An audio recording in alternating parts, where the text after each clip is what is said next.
لا فی کتابہ المجید وقولہ الحق بسم اللہ الرحمن الرحیم والسلام علی یوم ولدت ویوم اموت ویوم ابعث حیا۔ صلوات پڑھ دیں محمد اور آل محمد کا۔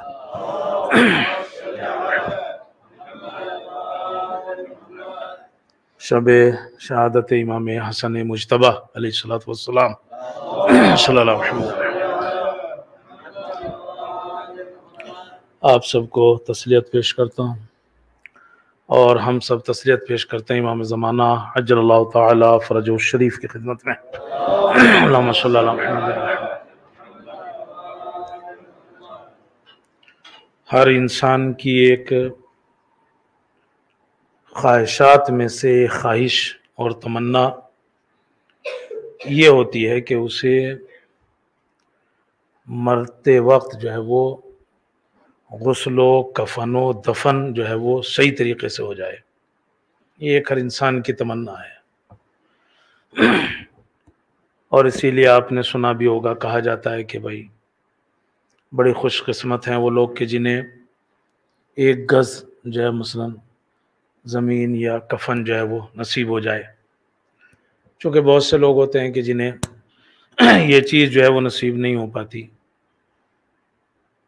تو ہر ایک انسان کی ایک دبی ہوئی یہ خواہش ہوتی ہے اس کے اندر کہ یہ سارے کام جو ہیں وہ اچھے سے ہوں، اور شریعت نے بھی ایک مومن کا حق جو دوسرے مومن کے اوپر رکھا ہے، وہ زندگی کے جو حقوق ہیں وہ تو ہیں ہی، لیکن اس کے علاوہ ایک اہم حق یہی ہے ایک مومن کا دوسرے مومن کے اوپر کہ اگر کوئی ایک مر جاتا ہے تو وہ اس کے لیے واجب کفائی ہے جو زندہ ہے کہ وہ اس کے غسل و کفن و دفن کا انتظام کرے۔ یہ واجب کفائی ہے، اسلام نے رکھا ہے اس کو۔ واجب کفائی کا مطلب یہ ہوتا ہے کہ پہلے اس میں سب پہ واجب ہوتا ہے، لیکن اگر کسی ایک نے بھی انجام دے دیا تو سب سے ساقط ہو جاتا ہے۔ ہر ایک کی یہ خواہش ہوتی ہے کہ یہ صحیح سے ہو جائے۔ اس میں بڑی بڑی شخصیتیں ہیں جنہیں ان چیزوں کی فکر ہوئی۔ ان میں سے آپ دیکھو مثلا جناب فاطمہ بنت اسد سلام اللہ علیہا، اللہم صلی اللہ علی محمد۔ چھٹے امام سے یہ روایت ہے کہ جب ان کی وفات ہوئی تو امیر المومنین رسول اکرم کے پاس گئے اور آپ نے جا کے کہا ماتت امی، یا رسول اللہ میری ماں کا جو ہے وہ انتقال ہو گیا ہے۔ تو آپ نے کہا یا علی وہ صرف تمہاری ماں نہیں تھی، وہ میری بھی ماں تھی۔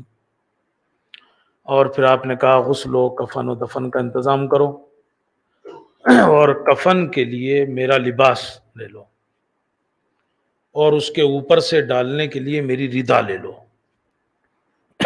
اور جب غسل و کفن دے چکو تو مجھے بلانا۔ غسل و کفن دینے کے بعد جو ہے وہ امام رسول اکرم جو ہے پہنچے، آپ نے نماز جنازہ پڑھی اور طولانی نماز جنازہ پڑھی، یعنی کہ بہت دعائیں کی اس کے اندر۔ اس کے بعد آپ قبر تک گئے اور ان کو قبر میں لٹانے سے پہلے خود قبر میں پشت کے بل لیٹے، یعنی خود جو ہے وہ اس طرح کچھ دیر تک لیٹے رہے قبر میں۔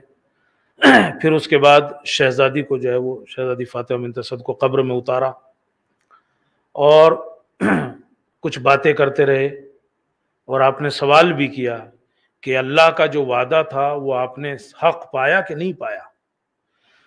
تو جواب آیا کہ ہاں اللہ نے جو وعدہ کیا تھا وہ حق ہے۔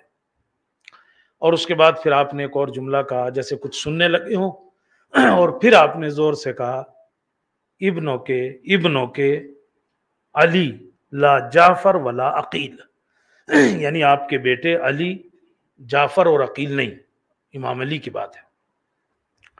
تو یہ سب پھر اس کے بعد باہر نکل آئے تو امیر المومنین نے سوال کیا یا رسول اللہ، یہ چھٹے امام سے روایت ہے کہ یا رسول اللہ آپ نے اتنی لمبی نماز جنازہ پڑھی، آپ نے جو ہے وہ کام کیے جو کسی کے جنازے میں نہیں کیے، قبر میں لیٹے اس سے پہلے، پھر آپ نے کچھ گفتگو بھی کی، آپ نے اپنا کفن کے طور پر اپنا لباس بھی دیا اور ردا بھی دی، تو اس کی وجہ کیا ہے؟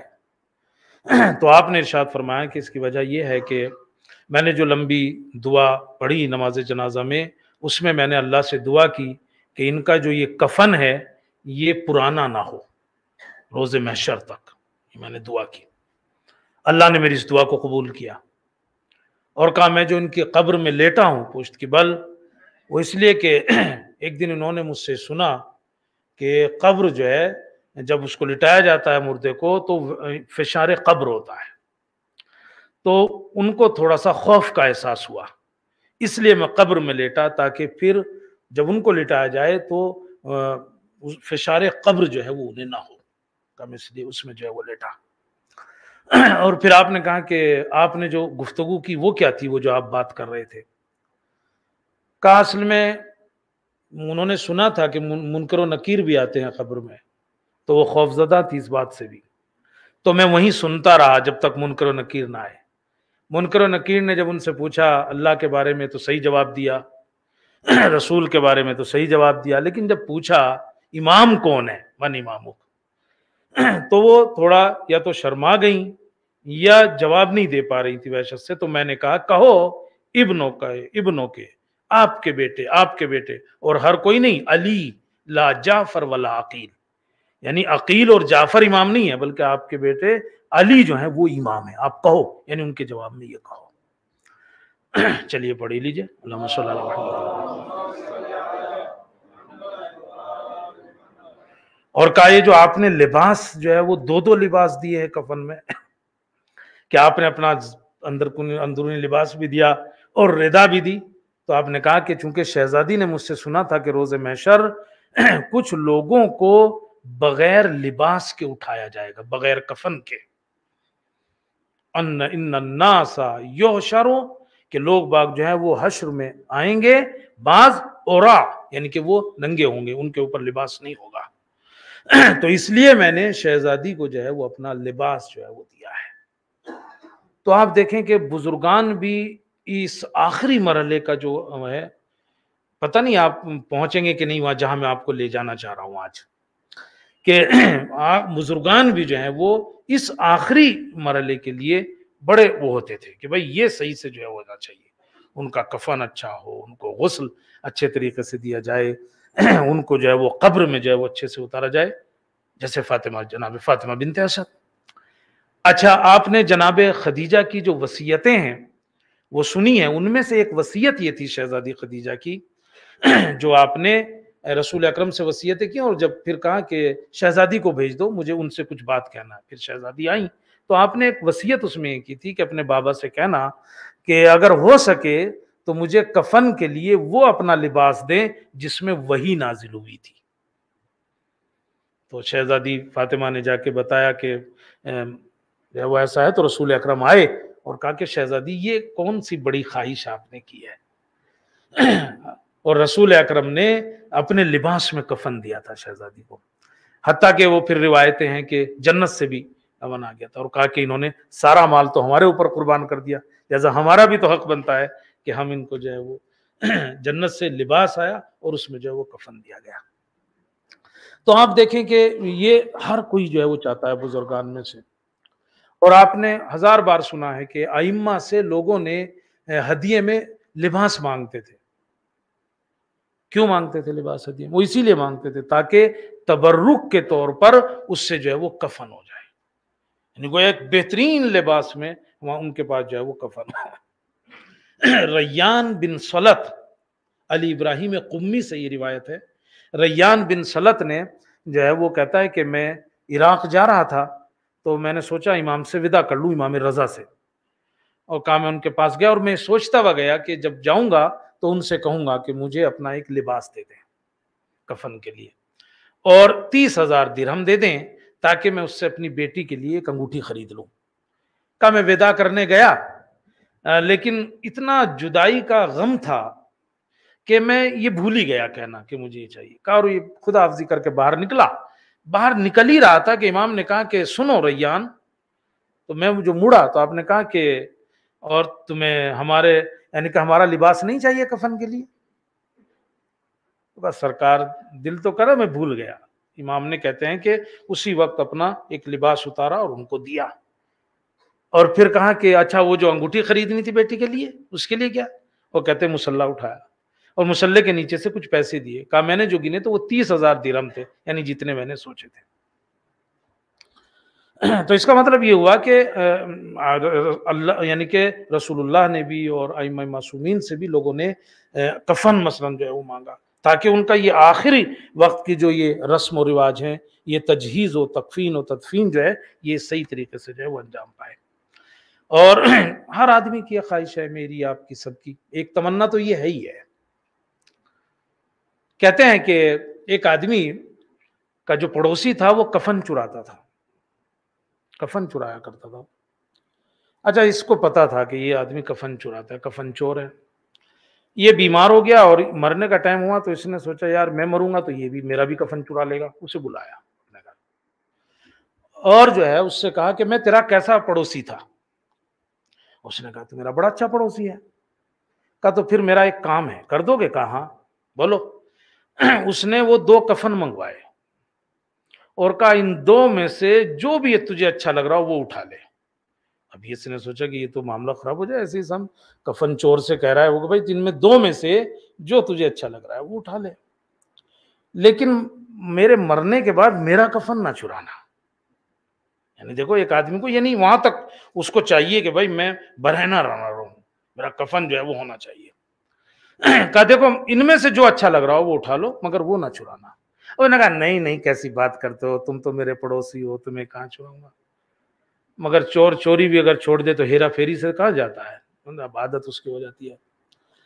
لیکن اس نے کہا نہیں بھائی تم ایک تو لے ہی لو، اس میں سے میں نے 2 منگائے ایک لے لو۔ اس نے خیر وہ اصرار کیا تو اٹھا لیا ایک، اور صاحب جو ہے وہ کچھ دنوں کے بعد وہ تو آدمی مر گیا۔ اور جو مر گیا اسے دفنایا گیا۔ اس نے کہا اب اسے کیا پتا چلے گا، وہ تو مر ہی گیا نا، اب اسے کیا پتا چلے گا، لہٰذا میں جاتا ہوں اور وہ کفن چرا لیتا ہوں اس کا، چونکہ اب تو وہ مر گیا نا، اسے کیا پتا۔ اور اب گیا وہ ہمیشہ کی عادت کی طرح قبر کھولی اور کفن جو ہے چرانے لگا تو وہ ہاتھ پکڑ لیا۔ اس نے کہا یار تو نے وعدہ پورا نہیں کیا، تجھے تو میں نے کفن دے دیا تھا مگر تو نے پھر بھی یار مجھے ننگا کر کے جا رہا ہے، تو یہ کفن اتارا ہے۔ اب یہ گھبرا گیا اور یہ کفن وفن وہیں چھوڑ کے جو ہے وہ آ گیا۔ اگرچہ ہماری بات یہاں ختم ہو جاتی ہے اس لحاظ سے کہ آدمی جو ہے وہ قبر میں بھی یعنی وہ چاہتا ہے کہ میرا لباس میرے ساتھ ہو، کفن جو ہے وہ، لیکن چونکہ ابھی سے آگے کا ٹکڑا بھی بیان ہی کر دوں تو وہ وحشت میں آیا اور بچوں کے پاس آ کے اس نے کہا کہ میں تمہارا کیسا باپ ہوں؟ کہا بہت بڑھیا۔ کہا مجھے ایک کام ہے تم سے۔ کہا بولو۔ کہا جب میں مر جاؤں نا تو مجھے دفنانا مت، مجھے جلا دینا، یعنی اسے اپنے گناہوں کے اوپر شرمندگی ہوئی۔ کہا مجھے جلا دینا اور آدھی راکھ جو ہے وہ دریا میں بہا دینا اور آدھی راکھ جو ہے وہ جنگل میں اڑا دینا۔ بچوں نے کہا بھئی یہ کیسی وصیت ہے؟ کہا بس جو میں کہہ رہا ہوں نا تمہیں وہ کرنا ہے۔ یعنی گویا اب یہ شرمندہ ہوا اپنے کام پہ اور مر گیا۔ بچوں نے بھی یہی کیا، راکھ کو جو ہے اڑا دیا اور آدھی جو ہے وہ دریا میں بہا دی۔ اور کہتے ہیں کہ اللہ نے اپنی قدرت سے ان سب کو جمع کیا، اس راکھ کو جمع کیا اور اسے زندہ کر کے اس سے ایک سوال کیا کہ تو نے ایسی وصیت کیوں کی؟ کہا اپنے گناہوں کی وجہ سے اور تیرے خوف کی وجہ سے۔ تو کہتے ہیں کہ پروردگار عالم نے کہا کہ اچھا میں تیرے گناہ معاف کرتا ہوں اور جن کا حق یہ تیرے اوپر تھا، جن کا تو نے کفن چرایا تھا، چونکہ یہ حق الناس ہے، تو نے جو یہ کفن چرایا تھا، میں کوشش کروں گا کہ تیری طرف سے وہ بھی رضا دے دیں، یعنی وہ بھی راضی ہو جائے۔ لیکن بات صاف ہے کہ ہر آدمی کی ایک تمنا ہے اور اس کی تمنا یہ ہے، اس کی چھپی ہوئی خواہش یہ ہوتی ہے کہ وہ جب اس دنیا سے جانے لگے تو اس کے جو آخری رسومات ہیں وہ اچھے سے ہوں، غسل و کفن و دفن جو ہے وہ اس کا بڑھیا طریقے سے ہو جائے۔ یہ ہر انسان کی جو ہے وہ خواہش ہوتی ہے۔ اور آپ دیکھو اسی لیے ائمہ علیہ السلام کی بات لے لیں آپ یا دوسرے، انہوں نے بھی جو ہے وہ یعنی کہ اگر کوئی ایسا آدمی ہے تو پھر اس کا انتظام بھی کیا ہے، اللہ انتظام کر لیتا ہے۔ اگر کوئی نیک آدمی ہے نا تو اللہ انتظام کرتا ہے کہ اس کا یہ آخری انتظام جو ہے یہ صحیح ہو۔ جناب یوسف کو جب بھائیوں سے وہ سب ہوا اور وہ ان کا صلح ہو گئی اور جناب یعقوب اپنے تمام بچوں کے ساتھ مصر آ کے رہنے لگے تو وہیں جناب یعقوب کا انتقال بھی ہوا۔ تو جناب یعقوب نے وصیت کی کہ مجھے یہاں مت دفنانا، مجھے تم جو ہے وہیں دفنانا، فلسطین میں۔ ان کو ادھر دفنایا گیا جناب یعقوب کو۔ اور پھر جناب یوسف کی جب عمر جو ہے وہ 120 سال ہوئی تو جناب یوسف نے بھی مرنے سے پہلے وصیت کی کہ بھائی مجھے بھی جو ہے وہ میری قبر جو ہے میرے باپ آبا و اجداد کے پاس جو ہے وہیں فلسطین میں ہونا چاہیے۔ لیکن جب آپ کا انتقال ہوا تو لوگوں میں آپس میں اس وصیت کے عمل کرنے پہ ایک جھگڑا سا پیدا ہو گیا، کہنے لگے نہیں ہم تو ان کو یہیں دفنائیں گے، یہ تو برکت کی چیز ہے، اور صاحب ان کی قبر ہمارے درمیان، چونکہ لوگ بہت چاہتے تھے جناب یوسف کو، مصر کے لوگ، اور بلکہ یہاں تک لڑائی جھگڑا سب کہتے تھے ہمارے محلے میں دفناؤ تاکہ یہ برکت جو ہے وہ ہمیں حاصل ہو، وہ یہ چاہتے تھے۔ نتیجہ یہ ہوا کہ جناب یوسف کو جو ہے وہ دریائے نیل میں دفنایا گیا، دریائے نیل میں جو ہے وہ دفنایا گیا۔ کیوں دریائے نیل میں دفنانے کا ڈیسیژن لیا گیا؟ تاکہ اس کے اوپر سے جو پانی بہے تو اس کی برکت جو ہے وہ ہر ایک کو ملے، یعنی اس پانی سے سبھی استفادہ کریں۔ ابھی کس کے محلے میں دفنائیں گے؟ جس کے محلے میں دفنائیں گے دوسرا کہے گا یہاں کیوں دفنایا، لہذا دریائے نیل میں دفنایا گیا، اور کہا صاحب اس کے اوپر سے جو پانی بہے وہ پھر جو ہے اس سے سب جو ہے برکت حاصل کرے۔ 300 سال گزر گئے، لیکن دیکھیے اللہ کا نظام ہے، جناب یوسف کی داستان کو بھی احسن القصص کہا گیا ہے قرآن مجید میں۔ تو 300 سال گزرنے کے بعد جناب موسیٰ کا جب دور آیا تو مصر میں قحط سالی ہوئی، بارش نہیں ہو رہی تھی۔ لوگوں نے کہا کہ اس میں ایک اور بھی دلیل ہے، ایک اور بھی وجہ ہے، مگر میں اس کو بیان کر رہا ہوں چونکہ یہ میں نے زیادہ پڑھا ہے۔ تو قحط سالی ہوئی تو اللہ سے دعا کی، کیا ہوا؟ کہا نہیں، جناب یوسف کی وصیت تھی کہ ان کو فلسطین میں دفنایا جائے، مگر چونکہ یہاں دفنایا گیا ہے اس لیے جب تک ان کا جنازہ وہاں منتقل نہ ہو تب تک جو ہے وہ بارش نہیں ہوگی۔ جناب موسیٰ نے کہا ہے کہاں ان کی لاش؟ 300 سال گزر گئے، ہے کہاں؟ دفن کہاں ہے؟ ان کی قبر کہاں ہے جناب یوسف کی؟ پتہ تو ہونا چاہیے۔ کہا وہ ایک بڑھیا کو معلوم ہے، وہ بتائے گی، جاؤ فلاں جگہ۔ وہ بڑھیا کے پاس گئے تو نابینا بڑھیا، بالکل جو ہے وہ پوپلی بڑھیا، مثلا دانت وانت بھی جو اس کے نہیں، چونکہ جب آپ اتنی غور سے سنتے ہیں نا تو مجھے شک ہوتا ہے کہ سن رہے ہو کہ نہیں سن رہے ہو، یہ مسئلہ ہے۔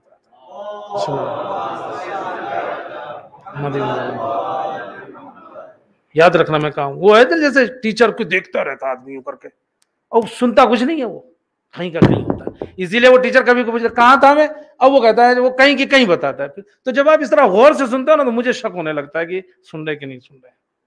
چلو ایک اور پڑھ لو، اللہم صلی اللہ علیہ وسلم۔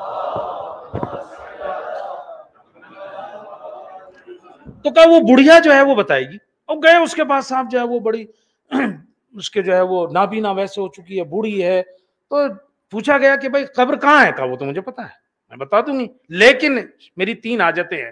ابھی دیکھیں موقع کا فائدہ سبھی اٹھاتے ہیں۔ کہا حاجتیں کیا ہیں تیری؟ کہا ایک تو یہ کہ میری بینائی واپس آ جائے، اور عورتوں کو ایک دوسری مصیبت یہی ہے صاحب کہ وہ جو میں بوڑھی ہو گئی میں جوان لگنے لگوں، تبھی تو وہ اپنی عمر کم بتاتی ہے نا، وہ جوان لگنی چاہیے، چاہے لگے نا مگر لگنی چاہیے۔ تو صاحب کہا کہ میں جوان بھی ہو جاؤں، اچھا صاحب، اور کہا تیسری یہ ہے کہ میں جنت میں تمہاری ساتھی بھی بنوں۔ جناب موسیٰ نے کہا یار یہ تینوں کی تینوں ہی عجیب سی شرطیں ہیں، یہ میرے بس سے باہر ہیں۔ پروردگار قبر کا تو پتہ ہے اسے، مگر اس نے جو شرطیں رکھ دی وہ میرے بس کی بات نہیں ہے۔ اللہ نے کہا نہیں، یہ شرطیں تم مان لو، ہم نے ان کی شرطیں پوری کی۔ اور اب اس نے بتایا کہ وہ دریائے نیل میں، اور اب جب وہ جگہ بتائی گئی وہاں سے سنگ مرمر کے جو پتھر ہوتا ہے سنگ مرمر، اس کا تابوت بنا ہوا تھا، اور اس میں جناب یوسف کی جو ہے وہ کا جنازہ تھا، اور پھر اس تابوت کو وہاں سے نکالا گیا، اور جناب یوسف کا جو میت ہے اور جنازہ ہے اسے بھی فلسطین ہی میں ان کے آباء و اجداد کے پاس جو ہے وہ دفنایا گیا۔ تو آہستہ آہستہ آؤ میرے ساتھ، میں بڑے دل کو دبا کے پڑھ رہا ہوں، کچھ چیزیں درد ہے میرے اندر، میں دبا کے پڑھ رہا ہوں چیزوں کو۔ تو ہر انسان کی خواہش ہے کہ کم سے کم مرتے وقت غسل و کفن و دفن اس کا بہترین طریقے سے ہو۔ اولیاء خدا نے اور دوسرے عام لوگوں نے بھی یہ خواہش رکھی ہے، اور اگر نیک لوگ رہے ہیں تو اللہ نے ان کا جو ہے وہ انتظام کیا ہے۔ جناب یوسف نبی ہیں، ان کی وصیت تھی، ان کو وہیں جو ہے وہ دفنایا جائے۔ تو نیک لوگوں کے لیے بھی اللہ جو ہے وہ انتظام کرتا ہے۔ محمد سلطان ایک بادشاہ گزرا، ایک رات اسے نیند نہیں آ رہی تھی، بڑا بے چین تھا۔ جب نیند نہیں آ رہی تو اس نے اپنا جو خادم تھا خاص اسے بلایا اور کہا یار بڑی بے چینی سی ہے آج کی رات، چلو ایسا کرتے ہیں سادہ لباس پہن کے بازار میں کو نکل جاتے ہیں، اس سے کیا ہوگا لوگوں کی حالت بھی پتہ لگ جائے گی، ریت کے بارے میں پتہ لگ جائے گا کیا چل رہا ہے۔ اس نے کہا ٹھیک ہے۔ اب وہ سادے لباس میں باہر آئے تو انہوں نے دیکھا کہ ایک جگہ ایک آدمی جو ہے وہ زمین کے اوپر پڑا ہوا ہے اور لوگ اس کے پاس سے گزر رہے ہیں مگر اس کی طرف توجہ نہیں دے رہے ہیں۔ اسے پڑا ہوا کہ یار یہ کیا ہے، ایک آدمی نیچے پڑا ہوا ہے، سارے گزر رہے ہیں، کوئی توجہ نہیں دے رہا ہے۔ اس نے اپنے اس خادم سے کہا چلو چل کے دیکھتے ہیں۔ دونوں وہاں گئے، اب جو دیکھا تو وہ تو مر گیا ہے، مرا ہوا پڑا ہے، اور ابھی نہیں مرا ہے، بہت کچھ پہلے سے مر گیا ہے، یعنی کہ وقت ہو گیا ہے مرے ہوئے۔ اسے اور تعجب ہوا کہ یار یہ ایسا کیسا ہو گیا کہ ایک آدمی مرا پڑا ہے اور لوگ بغل سے ایسے گزر رہے ہیں اور اس کی طرف توجہ بھی نہیں دے رہے ہیں۔ اس نے لوگوں سے پوچھا کہ بھئی کیا وجہ ہے، کیوں؟ چونکہ کوئی جانتا نہیں یہ کون ہے، کیا وجہ ہے، کیوں اس کو طرف دھیان نہیں دے؟ کہا نہیں، یہ مستقل شارب الخمر تھا، ہمیشہ شراب پیتا تھا یہ، اور ہمیشہ زنا کرتا تھا یہ تو گنہگار ہے، مرا اچھا ہوا، کون اس کی طرف توجہ دے گا؟ بادشاہ نے یہ بات سنی اور اپنے نوکر سے کہا اٹھاؤ اور یار اس کے گھر کا پتہ لگاؤ اور اس کے بیوی کے پاس جو ہے وہ لے کے جاتے ہیں اس کو۔ کہتے ہیں وہاں لے گئے تو کہا، بیوی نے جیسے ہی دیکھا تو اس نے کہا مبارک ہو، سلام ہو تم پر اے ولی خدا۔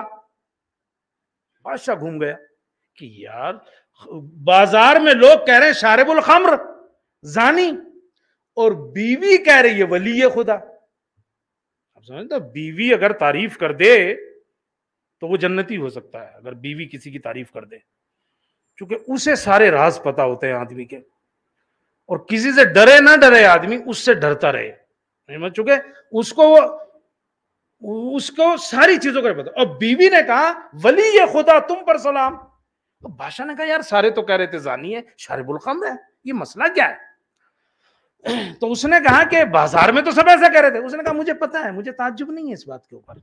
کہا کیوں؟ وجہ کہ تم کیوں کہہ رہی ہو ولی خدا؟ اس نے کہا کہ دیکھو جب شام ہوتی تھی یہ شراب خانے میں جاتا تھا اور جتنا ممکن ہوتا تھا اتنی شراب خرید لیتا تھا وہاں سے اور گھر میں لا کے ٹوائلٹ میں بہا دیتا تھا، اور پھر کہتا تھا خدایا تیرا شکر کہ آج اتنے لوگوں کو میں نے اس گناہ سے بچایا۔ اور کہا پھر کسی فاحشہ کے دروازے پہ جاتا تھا اور وہاں جا کے اس فاحشہ کو پیسے دیتا تھا اور کہتا تھا کہ آج کی رات کے جو پیسے تھے وہ تجھے مل گئے، دروازہ بند کر لے۔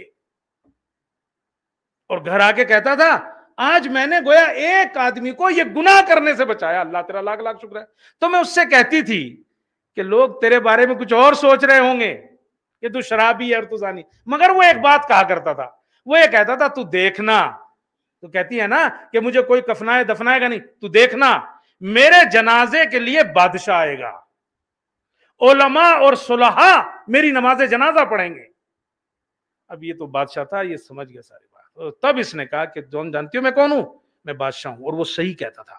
اور رکو ہم کل آئیں گے تمام علماء اور فقہاء کے ساتھ۔ اور اگلے دن جب صبح ہوئی تو وہ تمام علماء، صلحاء اور مشائخ کو لے کر جو ہے وہاں گیا اور اس کے اوپر جو ہے وہ نماز جنازہ پڑھی۔ صلوات پڑھ دے محمد رسول اللہ۔ تو اللہ بھی چاہتا ہے پھر اگر اس کا نیک بندہ ہو، وہ کیا چاہتا ہے کہ بھئی اس کا کفن و دفن جو ہے وہ کیا ہو؟ بہترین طریقے سے ہو، اس کی تشییع جنازہ بھی جو ہے وہ اچھے سے ہو، اگر جو ہے وہ نیک لوگ ہیں تو۔ علی بن احمد وشاہ وہ یہ کہتا ہے کہ میں خراسان جا رہا تھا، میری بیٹی نے مجھے خلا یعنی ایک کپڑا لا کے دیا اور کہا کہ بابا اس کو رکھ لو، جب وہاں جاؤ گے بیچنا اس کو اور اس کے لیے اس سے میری انگوٹھی لے کے آنا۔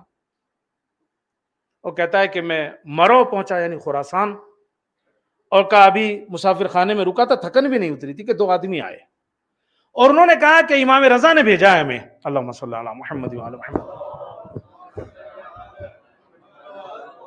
اور کہا تمہارے پاس جو حلہ ہے، وہ جو کپڑا ہے وہ ہمیں چاہیے، اس لیے کہ ہمارا ایک ساتھی جو ہے وہ مر گیا ہے، ہمیں اس کے کفن کے لیے چاہیے۔ دیکھیں اب یعنی ائمہ کیا کرے؟ اپنے چاہنے والے کے لیے انتظام کرتے ہیں. یہ کہتا ہے میرے ذہن سے نکل گیا کہ میرے پاس کوئی اللہ ہے. میں نے کہا میرے پاس کوئی نہیں ہے، کچھ نہیں ہے. وہ واپس ہو گئے، پھر آئے اور انہوں نے کہا ہمیں امام نے بھیجا ہے. اور انہوں نے کہا تمہارے پاس اللہ ہے جو فلاں جگہ رکھا ہوا ہے، جو تمہاری بیٹی نے تمہیں دیا ہے، اور کہا اسے بیچ کر اس کے پیسوں سے میرے لیے انگوٹھی لے کے آنا. امام نے کہا وہ ہمیں چاہیے، اور جس میں تم بیچ رہے ہو یہ لو پیسے اور اس کے لیے انگوٹھی خرید لینا. اور یہ کہتا تب میری یاد آیا، او میری بیٹی نے تو مجھے دیا تھا. یعنی اب آپ دیکھو امام نے وہ ایک لباس پاکیزہ اگر کہیں ہے، ایسا نہیں ہے کہ اللہ یا وہ جو کہیں چیز ملنے والی نہ ہو، لیکن کوئی خاصیت رہی ہوگی اس کپڑے کی، تو امام نے وہ کپڑا جو ہے وہاں سے منگوایا. اگرچہ یہ کہتا ہے بعد میں کہ میں نے جب یہ منظر دیکھا تو میں نے سوچا میرے جو سوالات ہیں وہ بھی امام سے پوچھ لوں، اور کہا میں لکھ کے لے گیا، مگر اتنی بھیڑ تھی امام سے ملنے کا موقع نہیں ملا. باہر دروازے پہ کھڑا ہو گیا. کچھ دیر کے بعد ایک آدمی میرے پاس آیا، مجھے امام کا خادم لگتا تھا، اور اس نے وہ خط مجھے دیا اور کہا اس میں تمہارے سوالوں کے جواب ہیں. اور کہا جب میں نے دیکھا تو جو میرے سوال تھے ان سب کے جوابات اس کے اندر لکھے ہوئے تھے، اور وہ سارے قانے کنندہ تھے. یعنی میں ان کے اوپر جو ہے وہ یقین کر رہا تھا. صلی اللہ علیہ وسلم.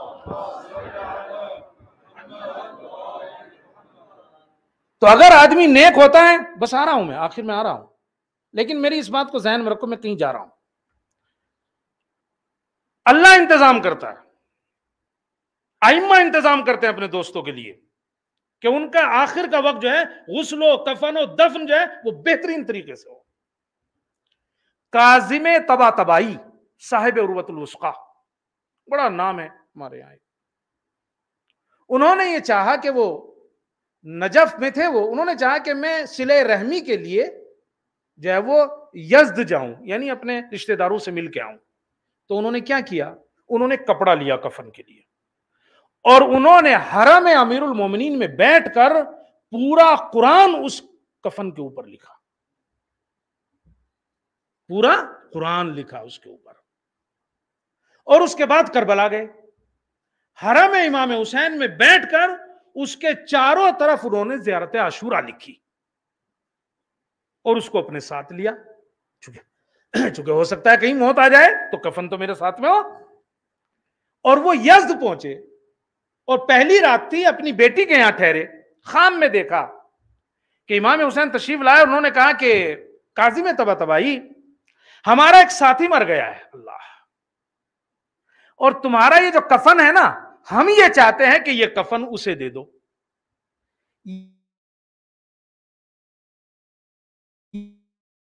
یہ کیا کیا ہے؟ پورا قرآن لکھا ہے، حرم امام حسین میں بیٹھ کر اس کے اوپر زیارت عاشورہ لکھی ہے. اور اب انہوں نے کہا کہ خام میں کہا کہ یہ کفن جو ہے، اور قبرستان ہے تمہارا انتظار کر رہے ہیں اس کفن کے لیے. بھائی یہ تو بڑی بات تھی. ایک دم سے وہاں اٹھے، کہنے لگے یار یہ واقعی صحیح بھی ہوگا خواب یا نہیں. پھر ذرا تعامل کیا، تھوڑا سو گئے، پھر خواب میں ہی دوبارہ یہی ضرور ہے. کھڑے ہوئے قبرستان پہنچے رات کو، دیکھا کہ تختے کے اوپر ایک آدمی کو لٹھا رکھا ہے، غسل دے کے تیاری کر رکھی ہے. کہ میں جیسے ہی نزدیک گیا تو انہوں نے مجھ سے پوچھا کفن لے آئے؟ تو میں نے کہا بھائی تمہیں کیسے معلوم؟ کہا جس نے تم سے کہا ہے کفن لانے کو اسی نے ہم سے کہا تھا غسل دینے کو. جس نے تم سے کفن کے لیے کہا اسی نے ہم سے کہا تھا غسل دینے کو. کہا میں نے وہ کفن دے دیا، غسل و کفن ہو گیا. تو اس کے بعد میں نے پوچھا یہ ہے کون؟ کہا اس کا نام ہے کریم سیاہ، اس کا نام ہے، یعنی ایک عام آدمی ہے کریم سیاہ. لیکن اب آپ دیکھیں امام کا اگر کوئی چاہنے والا ہے تو امام کیا کرتے ہیں؟ یعنی کہ اس کا یہ آخر وقت جو ہے یہ غسل و کفن و دفن جو ہے وہ بہترین طریقے سے ہو. کہا یہ کرتا کیا تھا؟ اب ان کو وہ ہوا کہ بھائی آخر ایسا آدمی کون ہے کہ خام میں امام آئے اور میرا وہ کفن جس کو میں نے اپنے لیے اس کے اوپر یہ سب کچھ لکھا، اور امام کہہ رہے ہیں ہمارا چاہنے والا مر گیا ہے اور ہم یہ چاہتے ہیں کہ تم یہ کفن اسے دے دو، یہ ہے کون؟ تو کہتا ہے کہ ایسے تو عام آدمی ہے لیکن اس میں ایک صفت پائی جاتی تھی. کہ وہ کیا؟ کہ وہ صفت یہ تھی کہ جہاں بھی کہیں ذکر امام حسین ہوتا تھا وہاں یہ پہنچ جاتا تھا. اللہم صلی اللہ علیہ وسلم. لفظ دوہرا دوں، بات کہنے کو کچھ اور تھی، اور بھی تھی، مگر میں یہاں چھوڑ دیتا ہوں۔ ہر آدمی کی خواہش اور تمنا ہوتی ہے کہ اس کا یہ جو آخر ہے نا وہ اچھے سے ہو جائے، غسل اچھے سے ہو، کفن اچھے سے ہو، دفن اچھے سے ہو، اس میں کچھ نہ آئے۔ آج جس امام کے لیے آپ بیٹھے ہیں نا، اول میں تو سارے امام، میں نے کہا نا میں نے بہت درد چھپا رکھا ہے اندر، ویسے تو سارے امام، ما منا الا مسموم او مقتول، ہم میں سے جو بھی اس دنیا سے جائے گا مسموم، یا تو زہر دیا گیا ہے، او مقتول، یا اسے جو ہے وہ شہید کیا گیا ہے، سارے امام ایسے ہیں۔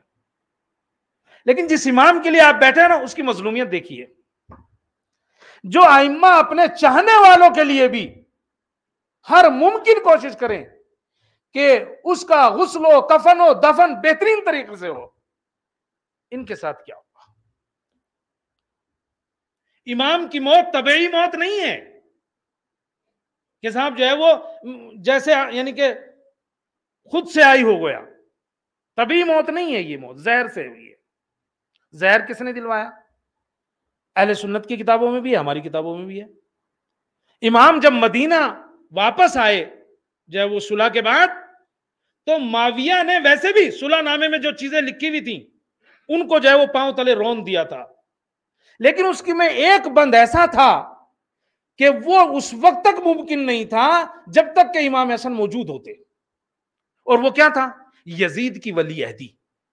چونکہ اس صلح نامے میں لکھا ہوا تھا کہ معاویہ اپنے بعد کے لیے کسی کو معین نہیں کرے گا، اور اگر معاویہ کو کچھ ہو جاتا ہے تو اس کے بعد امام حسن ہوں گے اور ان کے بعد امام حسین ہوں گے۔ لیکن معاویہ کو کیا کرنا تھا؟ یزید کو ولی عہد بنانا تھا۔ اسے پتا تھا اگر میں نے ایسا کام کر دیا تو سب سے بڑی مخالفت امام حسن کی طرف سے ہوگی اور بڑی مشکل آ جائے گی، لہذا اس نے وہ سازش رچی، اور وہ زہر وہ کہتا بھی تھا انا للہ جنود فی الاصل، اللہ کے لیے جو ہے وہ سپاہی ہیں شہد میں، یعنی وہ اکثر لوگوں کو جو مروایا کرتا تھا وہ شہد میں زہر دلوا دیا کرتا تھا، اور اس نے یہی چال چلی۔ اب اس کے لیے اس نے کسے ڈھونڈا؟ امام حسن کے گھر میں آپ کی بیوی کو، کون بیوی؟ جودہ بنت اشعث، اس نے اسے کئی لالچ دیے، اس نے کہا کوفے میں تجھے زمین کے بہترین زمین کے ٹکڑے تمہیں دوں گا، 1,00,000 درہم تمہیں پہلے دوں گا، اور اس کے علاوہ رقم اس کے بعد دوں گا جب تم یہ کام کر لو گی، اور تیسرا لالچ کیا دیا؟ اپنے بیٹے یزید سے شادی کر دوں گا۔ جودہ بنت اشعث نے وہ زہر جو معاویہ نے بھیجا تھا امام کو جو ہے وہ دے دیا، اور زہر تو آپ جانتے ہیں کہ وہ کتنا سخت تھا۔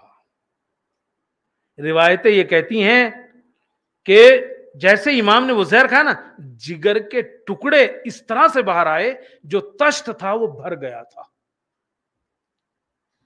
تشت جو ہے وہ بھر گیا تھا۔ ابھی رکو بیٹا 1 منٹ، بس ایک 2 منٹ رکو، چونکہ میں تھوڑا سا، تو موت بھی طبیعی نہیں ہے، تشت جو ہے وہ جگر کے ٹکڑوں سے جو وہ بھر گیا تھا زہر سے، حتیٰ کہ اس حد تک تکلیف دے تھا کہ جب شہزادی کو پتہ لگا اور آنے لگی تو امام حسن نے کہا بھیا حسین اس کو چھپا دو، چونکہ زینب دیکھ نہیں پائیں گی، شہزادی دیکھ نہیں پائیں گی۔ تو آپ دیکھیں کہ یہ موت بھی طبیعی نہیں ہے۔ اچھا، اب اس کے بعد آتی ہے وصیت کی، کہتے ہیں کہ امام حسن نے وصیتیں کرنا شروع کی، اور ان وصیتوں میں ایک وصیت بڑی اہم تھی، اہل سنت نے لکھا ہے وہ وصیت یہ تھی، ہمارے ہاں اور ان کے ہاں ذرا سا فرق ہے، زیادہ تر اہل سنت نے لکھا ہے کہ امام حسن نے وصیت کی، اور وصیت میں لکھا کہ میں جب مر جاؤں تو مجھے میرے نانا کی قبر کے پاس جو ہے وہ دفنا دینا، روضہ رسول میں دفنا دینا، لیکن اگر وہاں کوئی رکاوٹ بنے، یعنی وہاں کوئی دفنانے نہ دے، یہ اہل سنت کے ہاں ہے زیادہ تر، کہ اگر وہاں کوئی رکاوٹ بنے تو پھر ایسا کرنا مجھے میری جدہ فاطمہ بنت اسد کے پہلو میں جو ہے وہ دفنا دینا، بقی میں، اور اے بھیا حسین اس سلسلے سے خون کا ایک قطرہ بھی زمین پہ نہیں گرنا چاہیے. ایک وصیت تو یہ ہے جو اس کو زیادہ تر اہل سنت نے لکھا ہے. دوسری وصیت جسے زیادہ تر شیعوں نے لکھا ہے وہ کیا ہے ٹکڑا اس کا ٹکڑا یہ ہے کہ امام نے وصیت کرتے ہوئے کہا بھیا حسین میرے مرنے کے بعد غسل و کفن دینے کے بعد مجھے قبر رسول تک لے جانا چونکہ میں ودا کرنا چاہتا ہوں. یعنی دفنانے کی بات نہیں ہے, ودا کرنا چاہتا ہوں, تجدید بیعت کرنا چاہتا ہوں, تجدید عہد کرنا چاہتا ہوں, تجدید عہد کرنا چاہتا ہوں. اور دیکھو اگر اس میں بھی رکاوٹ بنے, اللہ اکبر, میں کہتا ہوں نا مظلومیت امام حسن سمجھیے, اس لیے میں نے اس کو روکا ہے 2 منٹ کے لیے. مظلومیت امام حسن سمجھیے, جہاں دفن ہونا چاہتے ہیں حتیٰ کہ دفن ہونے کی بات بھی اگر نہ ہو, صرف جا کے زیارت کرنا اور ودا کی بات ہو کہ طواف کرایا جائے اور واپس, اس میں بھی امام کیا کہتے ہیں اگر پھر بھی کوئی رکاوٹ بنے تو بھیا تم یہ کام بھی نہ کرنا اور عہد کرو مجھ سے, مجھے بقیع لے جانا, وہاں دفن کر دینا, اور اس سلسلے سے خون کا ایک قطرہ بھی زمین پر نہ گرے. اب یہ 2 وصیتیں اس طرح سے ہیں. بہرحال امام کو غسل و کفن دیا گیا, جنازہ تیار ہوا, جہاں رسول اکرم نماز پڑھایا کرتے تھے نماز جنازہ وہاں لے جا کے رکھا گیا, نماز جنازہ پڑھی گئی, اور اس کے بعد جو ہے وہ جنازہ جو ہے وہ لے کے چلے. بس تم بند کر سکتے ہو, جنازہ جو ہے وہ لے کے چلے. لیکن کسی نے ام المومنین عائشہ کو جو ہے وہ بتا دیا, چونکہ خبر تو پھیل گئی تھی, اور یہ بتایا کہ جنازہ جو ہے وہ ادھر لے کے جا رہے ہیں قبر نبی کی طرف.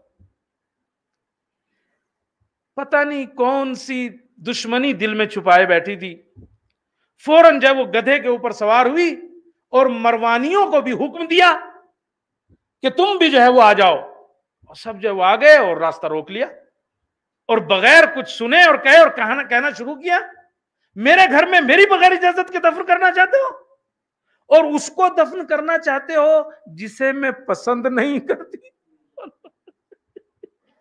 جسے میں پسند نہیں کرتی اسے دفن کرنا چاہتا ہوں. حرم رسول, احترام رسول کا جو پردہ ہے اسے چاک کرنا چاہتے ہو. اللہ اکبر. کہتے ہیں کہ مرتبہ امام حسین نے کہا کہ وہ پردہ تو تم پہلے ہی چاک کر چکی ہو اپنے باپ کو یہاں دفن کر کے, اور رسول تو چاہتے بھی نہیں تھے کہ وہ ان کے نزدیک ہوں, پھر بھی تو نے یہ کام کیا ان کے بغیر اجازت کے کیا, جبکہ میرا بھائی تو قرآن کا سب سے زیادہ آگاہ اور عالم ہے.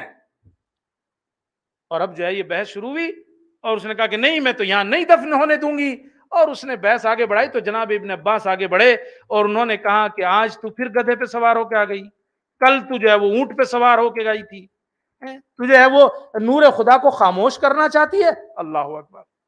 اور کہتے ہیں کہ پھر جو مروانی تھے وہ آگے بڑھے اور انہوں نے کہا یہ نہیں ہو سکتا کہ یہاں دفن ہو, عثمان تو دور دفن ہو اور حسن رسول کے نزدیک دفن ہو, ہم یہ نہیں ہونے دیں گے. کہتے ہیں کہ جناب ابن عباس نے مروان سے کہا مروان کہ تم مان جاؤ, جہاں سے آئے ہو واپس ہو جاؤ, ہمارا ارادہ نہیں ہے یہاں دفنانے کا.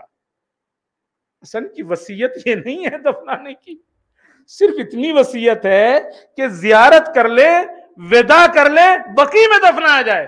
اور اگر یہ وصیت ہوتی تو کوئی روک نہیں سکتا تھا. اللہ اکبر. کہ اگر یہ وصیت کرتے حسن تو کوئی روک نہیں سکتا تھا. لیکن عزیزو بات یہی نہیں رکی. جب مروانیوں نے دیکھا کہ امام حسین کسی طرح سے بھی جو ہے وہ غصے میں نہیں آ رہے ہیں, ان کو جوش نہیں آ رہا ہے, چونکہ وہ جنگ کے لیے تیار تھے, تو اب انہوں نے جانتے کیا کیا, جب وہ جنازہ بقیع کی طرف جانے لگا تو انہوں نے اس کے اوپر تیر برسائے. تیر برسائے. جانتے ہیں روایتیں کیا کہتی ہیں؟ 1-2 تیر کی بات نہیں ہے, روایتیں یہ کہتی ہیں کہ امام حسن کے جنازے میں 70 تیر پیوست ہوئے. اللہ اکبر. یہ وہ لوگ تھے جو اپنے چاہنے والوں کے لیے بھی غسل و کفن و دفن کے لیے بہترین سے بہترین انتظام چاہتے تھے, لیکن آج ان کے ساتھ کیا ہو رہا ہے, جہاں دفنانا چاہتے ہیں, جہاں دفن ہونا چاہتے ہیں, وہاں دفنایا نہیں جاتا۔ اور بات یہیں تک نہیں رکتی ہے بلکہ اس آخر وقت میں بھی جنازے کے اوپر تیر برسائے گئے۔ ارے کہا جاتا ہے یہ پہلا جنازہ ہے، گھر سے نکلنے کے بعد دوبارہ واپس آیا۔ شہزادی زینب نے بھائی کا جنازہ دیکھا، تڑپ گئی اور ایک مرتبہ سوال کیا بھیا حسین جنازہ واپس کیوں لائے ہو؟ ایک مرتبہ امام نے کہا بہن ارے کوئی سوال نہ کرو، پہلے حسن کے جنازے سے تیر نکالو۔ ایک طرف شہزادی زینب بیٹھ گئی، ایک طرف حسین بیٹھ گئے، تیر نکالنا شروع کیے۔ اللہ اللہ، ارے پھر سے یہ جنازہ بقیع کی طرف آیا، ان کی جدہ کے بغل میں دفن کیا گیا۔ مگر میں کہتا ہوں عزیزو، ارے امام کی مصیبت یہی ختم نہیں ہوئی، آج بھی امام اتنے ہی مظلوم ہیں، آپ کی قبر کے اوپر آج بھی سایہ نہیں ہے۔ اللہ اللہ، لیکن پھر بھی ایک بات کہنے کو دل چاہتا ہے، آقا یقیناً آپ جہاں دفن ہونا چاہتے تھے دفن نہیں ہونے دیا، آپ کے جنازے پہ تیر برسائے مگر بہن اور بھائی نے مل کر نکال لیے۔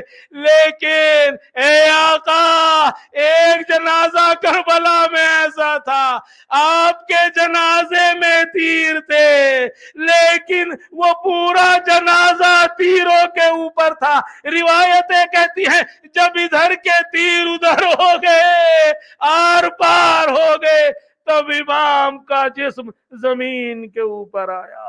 انا للہ و انا الیہ راجعون۔ رضم بقضاء تسلیم اللہ۔